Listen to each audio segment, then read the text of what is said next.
Assalamualaikum dan salam sejahtera.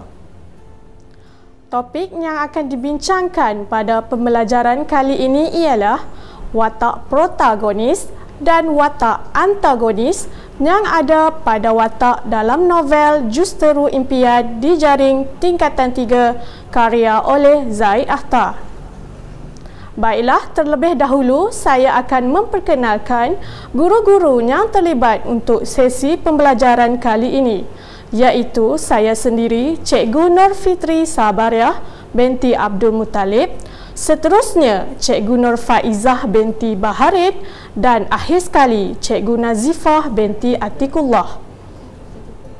Mari kita sama-sama lihat standard kandungan 4.1 memahami dan mengapresiasi karya sastra.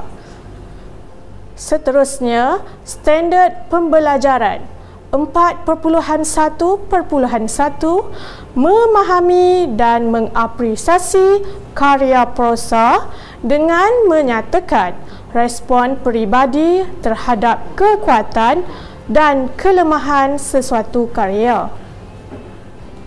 Okeylah murid-murid, mari kita melihat objektif pembelajaran.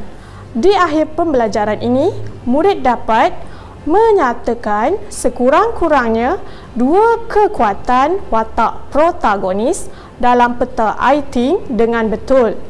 Seterusnya, menghuraikan sekurang-kurangnya dua kelemahan watak antagonis secara lisan dengan jelas. Mari kita sama-sama saksikan video pendek ini. Dan sentiasa menang. Ada pengkhianat dalam jabatan kita ni. Kau hari pakai uniform. Ada logo dekat dada kau. Ada Allah. Ada Muhammad.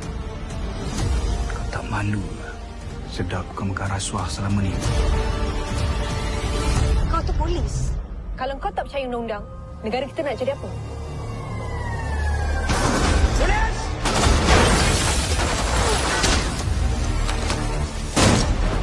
Relax. Kau buat apa kat sini? Cukup. Aku dah check background dia. Bapak dia dulu kena tembak sebab bawa lari duit rasuah. Kalau bapak makan rasuah, kau rasa anak?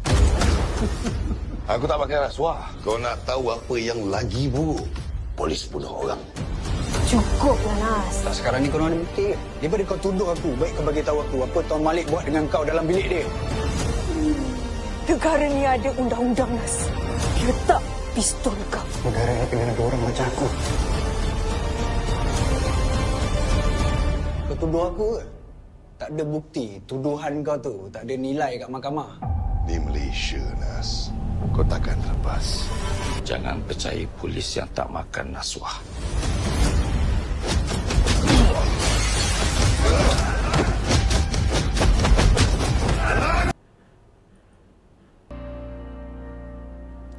Hasil daripada menonton video pendek tersebut tadi, kita dapat melihat terdapat watak dan perwatakan yang terlibat.